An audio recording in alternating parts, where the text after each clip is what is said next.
ውድ የአሃዱ ቤተሰቦች ኢትዮጵያ አገራችንንና የጀግንነት ታሪኳን አያሌ ደራሲያን በልዩ ልዩ ሥራዎቻቸው ገልጸዋል።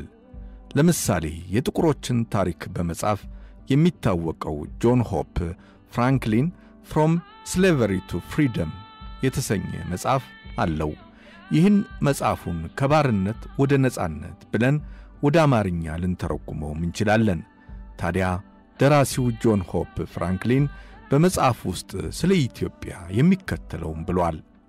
የኢትዮጵያ መነካት ጥቁር አሜሪካውያንን በአንድ ጀንበር የዓለም አቀፍ ጉዳዮች አካል አድርጓቸዋል። የጥቁር ሕዝቦች አገር የሆነችው ኢትዮጵያ የምትነካ ከሆነ ውድመቱ ነጭ ሕዝቦች በጥቁር ላይ የመጨረሻ ድልን ያመለክታል እያለ ጽፏል።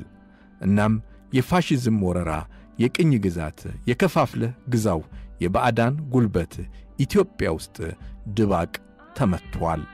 የኢትዮጵያን የድል ታሪክ ምስጢርም በብዙ ብዕረኞች ተዳሷል።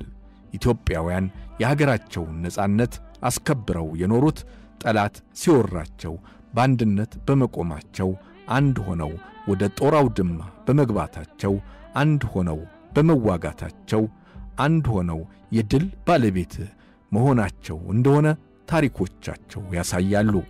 ኢትዮጵያ ብዙ ቋንቋዎችና ባህሎች ያሏት ሀገር ብትሆንም በሀገር ሉዓላዊነት ላይ የተቃጡ አደጋዎች ሲከሰቱ ግን ልዩነቶቻቸውን አስቀምጠው የተጋጩባቸውንም ጉዳዮች ትተው ከዚያም ወደ ወራሪው አካል ይተማሉ። ታሪክ እንደሚነግረን ድሉ የኢትዮጵያውያን ነው። በዛሬው ኢትዮጵያዊ ስንክሳራችንም ሁሉም በጋራ አገርን የሚጠብቅበትን ታሪካዊ ዳራዎች እናነሳሳለን። ጥበቡ በለጠ ነኝ።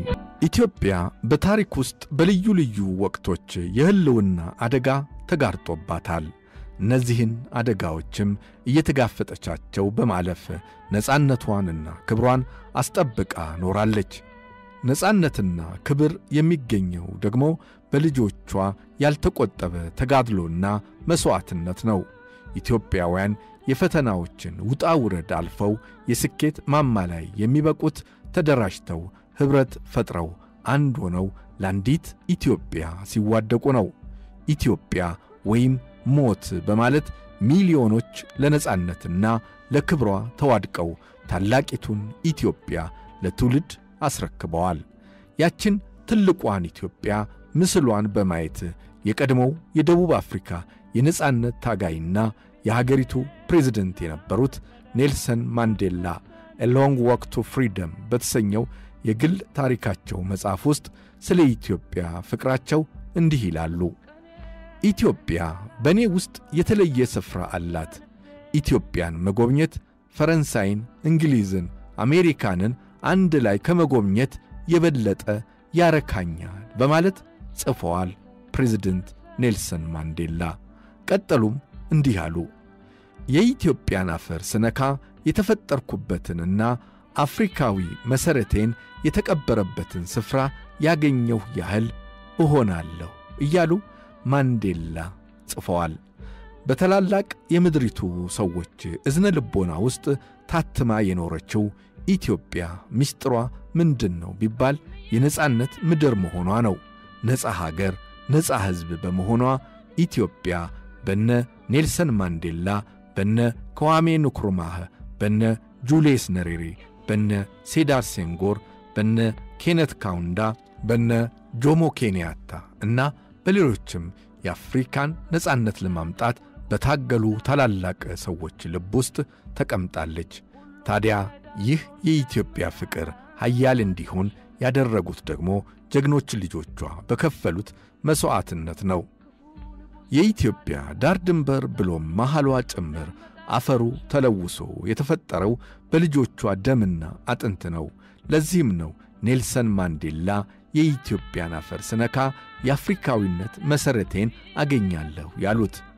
ዛሬም ለታሪክ ምስክርነት ያለው የዚህ ዘመን ትውልድ ኢትዮጵያ ሀገሩን አድኖ ታላቋን አገር የመገንባት ኃላፊነት ወድቆበታል። ኢትዮጵያ የህልውና አደጋ ዛሬ ብቻ አልነበረም የተደቀነባት። ወደ ኋላ በጥቂቱ ሄድ ብለን ፋሺስቶች በ1928 ዓ.ም ኢትዮጵያን ወረው መንግስቷን አሰደደው የቅኝ አገዛዝ ሥርዓታቸውን ሊዘረጉ ሴራ በሚጠነሱበትና በሚተገብሩበት ወቅት የኢትዮጵያ ጀግኖች ልጆቿ በዱር በገደሉ ገብተው ተዋድቀው የድል ብስራት ዜና ለዓለም አሰምተዋል። ኢትዮጵያ በተባለች የጥቁር ሕዝብ መኖሪያ አገር ውስጥ ኮሎኒያሊዝም ተሰባብሮ መውደቁን ዓለም በዜና ሰምቶታል።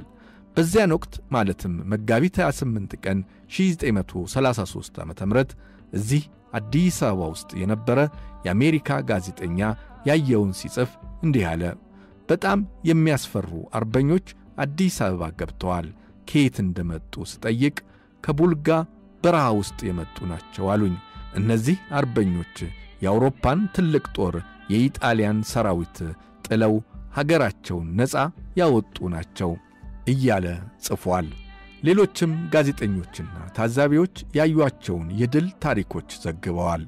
በመጨረሻም የኢትዮጵያ አርበኞች ከያቅጣጫው ድል እያደረጉ ሚያዝያ 27 ቀን 1933 ዓ.ም አረንጓዴ ቢጫ ቀዩን ሰንደቅ ዓላማ በነጻነት አውለብልበው ነፃ መንግስታቸው መልሰው መሰረቱ። ጄፍ ፐርስ የተባለ የታሪክ ጸሐፊ ፕሪቬል ዘ ኢንስፓይሪንግ ስቶሪ ኦፍ ኢትዮጵያስ ቪክትሪ በሚል መጽሐፍ አሳትሞ ነበረ። ይህ መጽሐፍ ኤፍሬም አበበ ወደ አማርኛ የአርበኞች ጀብዱ ብሎ በ2010 ዓ.ም ተርጉሞታል። በዚህ መጽሐፍ ውስጥ የኢትዮጵያ አርበኛ ልጆቿ ከጠላት ጋር እንዴት ተዋድቀው ኢትዮጵያ የድል ብስራት ምድር እንዳደረጓትም እናነባለን። መጽሐፉ ስለ ኢትዮጵያውያን ጀብዱና ድል ብቻም ሳይሆን ከኢትዮጵያ ጎን ተሰልፈው የኢትዮጵያን የድል ጉዞ ተባባሪ ስለነበሩት ሕዝቦችም ያስታውሳል። እንደሚታወሰው ኢትዮጵያ በሊግ ኦፍ ኔሽንስ ላይ በመሪዋ በአፄ ኃይለ ሥላሴ አማካይነት ሀገሬ ኢትዮጵያ ተወራብኛለች፣ ሕዝቦቼም ለመከራ ተዳርገዋል የሚል ሐሳብ ያለው የአቤቱታ ንግግር ቢያደርጉም ከጎናቸው የቆመ መንግሥት አልነበረም። ብቻቸውን ነበር ስለ ኢትዮጵያ የክፉ ዘመን ችግር የተጋሩት። እናም ሕዝባቸውን ማስተባበር ጀመሩ። ከዚያም ሌሎች የነጻነት ናፋቂ ሕዝቦችና የኢትዮጵያ ወዳጆች ከኢትዮጵያ ጎን መሰለፍ ጀመሩ። ይኸው ጄፍ ፐርስ ባሳተመው መጽሐፍ እና ኤፍሬም አበበ የአርበኞች ጀብዱ ብሎ በተረጎመው መጽሐፍ ውስጥ ከኢትዮጵያ ጎን ስለተሰለፉት ኃይላት እንዲህ ይላል። በእንግሊዝ ለንደን የፋሽስትን ወራሪውን ከሚደግፉት የኦስዋልድ ሞዝሊ ጥቁር ካናቴራ ለባሾች ወይም ብላክ ሸርት ጋር ግብ ገጠሙ። በፈረንሳይ ቱሉዝ ደግሞ ለሀገራቸው ሊዘምቱ ጉዞ የጀመሩ የኢጣሊያ ባህረኞች ለኢትዮጵያ በሚደግፉ ተቃዋሚዎች ተደብድበዋል ይላል መጽሐፉ። ሌላው ደግሞ በአንካራ ከ500 በላይ ጋናውያንና በኬፕታውን ከ6000 በላይ ደቡብ አፍሪካውያን ከኢትዮጵያውያን ወንድሞቻቸው ጋር ለመቆም መንግሥታቸው እንዲያዘምታቸውም ጠይቀዋል ይላል መጽሐፉ።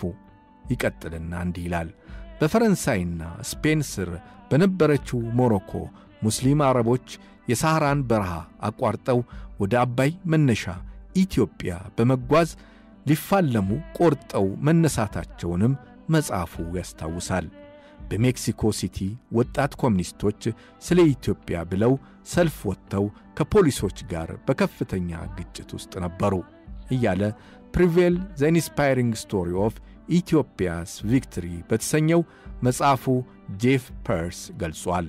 ሌሎች እጅግ በርካታ የውጭ አገር ዜግነት ያላቸው ሰዎች ከኢትዮጵያ ጎን ቆመዋል። ዛሬም ያለው የኢትዮጵያ ወጣት ሀገሩ ኢትዮጵያ በነጻነት የቆመችው እንደ ዋዛ እንዳልሆነ ተገንዝቦ ለኢትዮጵያ ልዕልና ከሁሉም ነገር ቅድሚያ ሰጥቶ በፍቅርና በአንድነት በህብረት ሀገሩን የመጠበቅ ኃላፊነት እንዳለበት ይታወቃል። ፈጣሪም ኢትዮጵያንና ሕዝቧን አብዝቶ ይጠብቅልን።